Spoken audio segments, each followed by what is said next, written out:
여러분 반갑습니다. 5주차 교양 특강을 진행하도록 하겠습니다. 5주차의 채풀 제목은 여호와의 넘치는 은혜입니다. 성경 말씀은 시편 23편 5절의 말씀입니다. 시편 23편 1절에서 6절에 있는 말씀 우리가 다같이 시작할 때마다 읽기 때문에 아마도 귀에 들어오시고 또 마음에도 나름대로 기록이 되어 있지 않을까, 남아있지 않을까 생각이 되어집니다. 이 말씀 속에 5절에 있는 말씀을 중심으로 우리 안에 있는 믿음, 또 우리 스스로가 어떤 삶 속에서 위기의식에서 도움을 받고 사는지를 생각하고 돌아보는 시간이 되었으면 합니다. 5절에 보면 주께서 내 온수의 목전에서 내게 상을 차려주시고 기름을 내 머리에 부으셨으니 내 잔이 넘치나이다. 자, 이 말씀 속에서 다윗의 고백인데 다윗은 온수로부터서 그 많은 목숨의 위협을 받게 되었습니다. 그럴 때마다 하나님의 도움으로 위기 극복함을 깨닫고 이 고백을 하게 된 것이죠.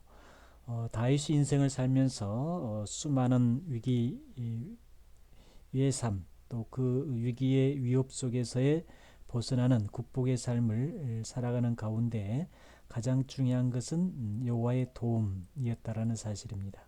그래서 오늘 우리도 이 세상을 살아가는 가운데 하나님의 도움이 얼마나 중요한가, 이 도움을 깨달으며 사신 분도 계시고 또 미처 깨닫지 못한 분도 계실 수 있는데, 우리 자신의 삶을 들여다보면 매 순간순간 그 하나님의 도움, 하나님의 이끄심이 얼마나 큰 것인가를 아마 느끼지 않을까 싶습니다. 그래서 다윗은 자신의 삶을 돌아보면서 그 사실을 깨닫고 여호와께서 내 온수의 목전에서 내게 상을 차려주시고 기름을 내 머리에 부으셨으니 내 잔이 넘친다라는 이 감사의 고백을 하게 된 것입니다. 자, 첫 번째, 온수의 목전에서 내게 상을 베풀어 주신 여호와. 자, 내 온수의 목전에서 내게 상을 베푸시고란 이 말의 의미를 살펴보면 이 다윗의 주변에는 일생 동안 그의 목숨을 노리는 이 대적들이 참 많이 있었습니다.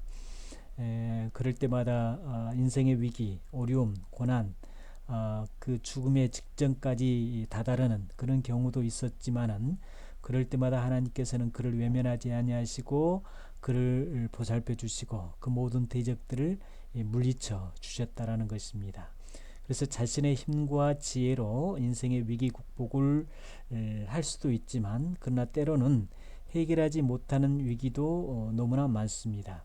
그런 위험 상황 속에 처해 있을 때 하나님은 우리의 뭐가 되어 주셔서 그렇습니다. 목자가 되어 주시기 때문에 그러한 위기의식에서 우리를 보호해 주시고 건져 주시고 해결해 주신 여호와 하나님이십니다. 그리고 해결만 해 주실 뿐만 아니라 하나님께서는 온수의 목전에서 나를 해하고 무시하고 업신여긴 그 온수의 목전에서 상까지 베풀어 주신 자비로우신 여호와 하나님이시더라. 그래서 이 말의 의미를 뒤집어 보면 인생을 살다 보면 인생의 역전, 반전이 있다라는 것을 알 수가 있습니다. 그래서 사람은 살면서 덕을 베풀 수 있을 때 항상 덕을 베풀고 사는 사람이 지혜로운 사람이 아닌가 싶습니다. 그 다음에 이제 베푸시고란 단어입니다. 이것은 미완료 시제로 쓰여졌는데 베푸시다란 말은 단 한 번만 베푸시는 것이 아니라 과거부터서 지금 현재까지 계속적으로 지속적으로 우리를 베풀고 계신다, 베풀어 주시고 계신다라는 의미입니다.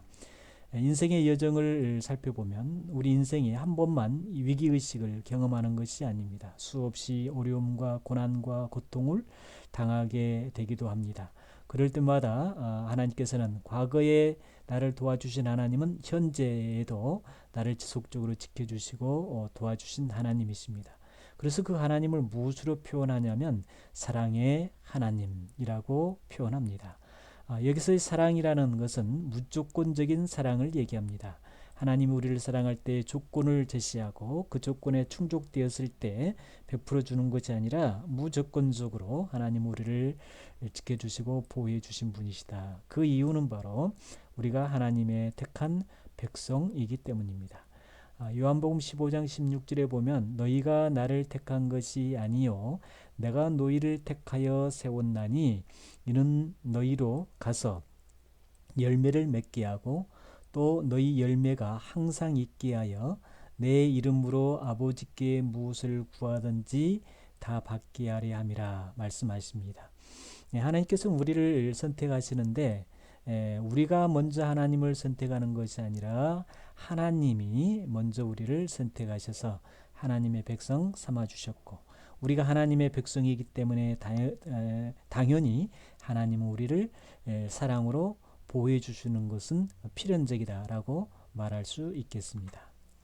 자, 그렇다면 하나님께서 우리를 택하신 목적은 뭔가 두 가지로 살펴보겠는데요. 하나는 거룩한 백성이 되기 위함입니다. 에베소서 1장 4절에 보면 곧 창세전에 그리스도 안에서 우리를 택하사 우리로 사랑 안에서 그 앞에 거룩하고 흠이 없게 하시려고 이렇게 말씀합니다. 하나님이 우리를 선택하신 궁극적인 목적은 거룩하고 흠이 없게 하기 위함이다. 깨끗한 상태, 즉 에덴 동산에서 타락하기 이전의 그 깨끗한 모습으로 정결한 모습으로 만들어주기 위해서 우리를 택하셨다. 그래서 하나님께서는 창세전에 그리스도 안에서 우리를 택하신 목적은 그렇습니다. 거룩하고 흠이 없게 하기 위함이다.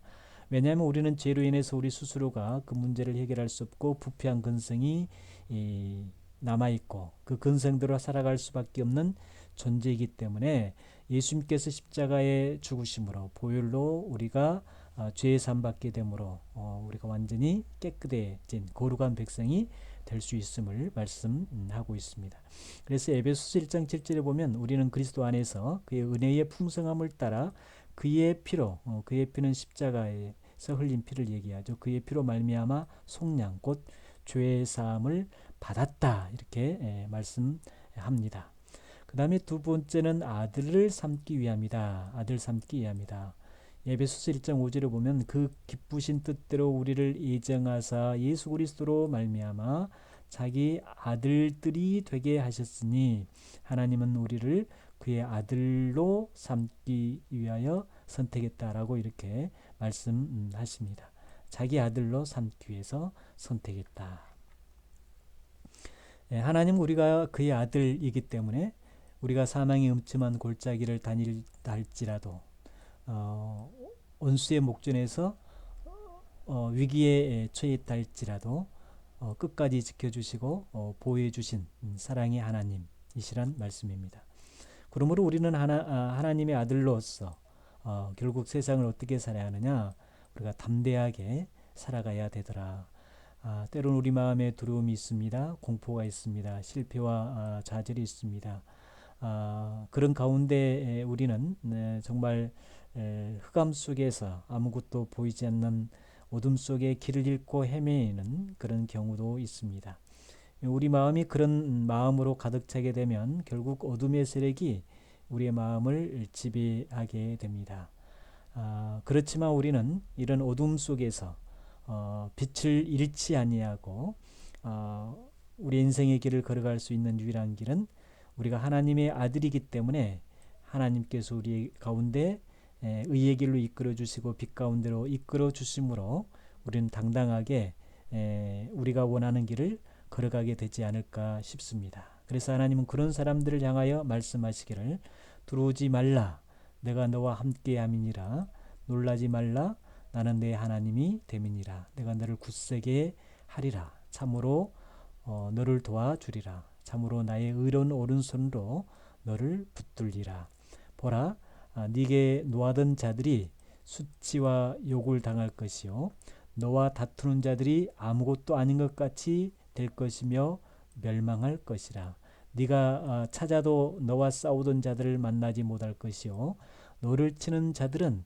아무것도 아닌 것 같고 허망한 것 같이 되리니 이는 나 여호와 너희 하나님이 네 오른손을 붙들고 내게 이르기를 들어오지 말라 내가 너를 도우리라 할 것임이니라.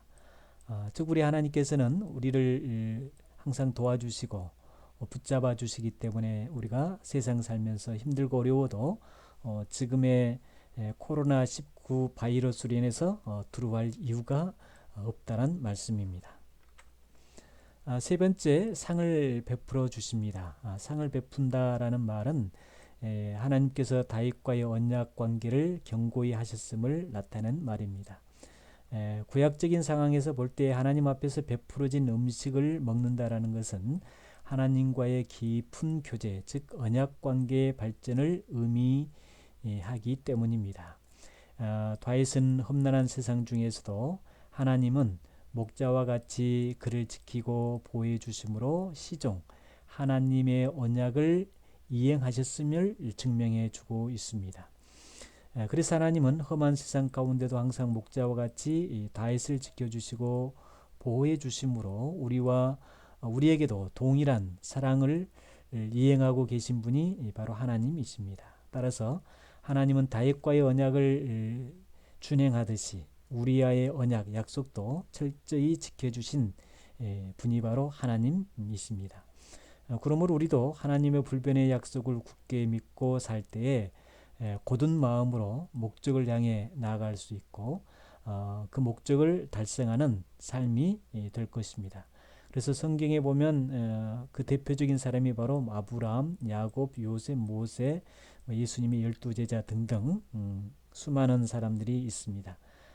그들은 한결같이 불변의 약속을 굳게 믿고 자기의 목적을 위해 나아갈 때 결국 그것을 이룰 수 있게 되었다라는 것이죠.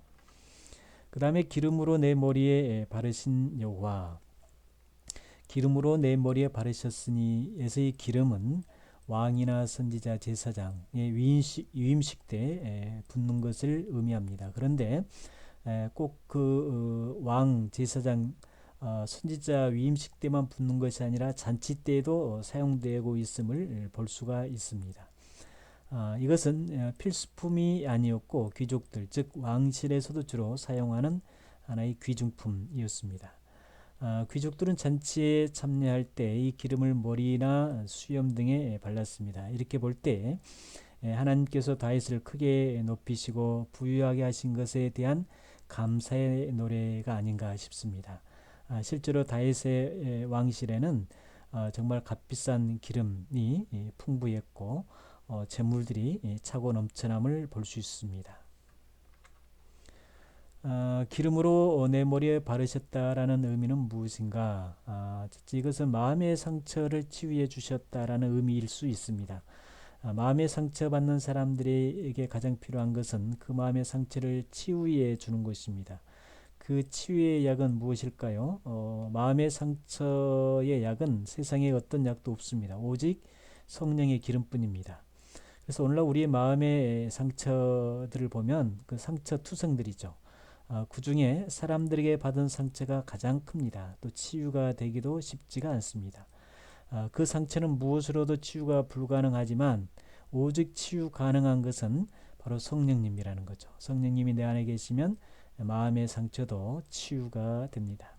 그래서 이사야 61장 1절에 보면 주 여호와의 영이 내게 내리셨으니 이는 여호와께서 내게 기름을 부으사 가난한 자들에게 아름다운 소식을 전하게 하려 하심이라. 나를 보내사 마음이 상한 자를 고치시며 포로된 자에게 자유를, 갇힌 자에게 노임을 선포하며 또 여호와의 은혜의 해와 우리 하나님의 보복의 날을 선포하여 모든 슬픈 자를 위로하되 무릇 시온에서 슬퍼하는 자에게 화관을 주어 그 죄를 대신하여 기쁨의 기름으로 그 슬픔을 대신하며 찬송의 옷으로 그 근심을 대신하고 그들의 의의 나무 곧 여호와께서 삼으신 영광을 나타낼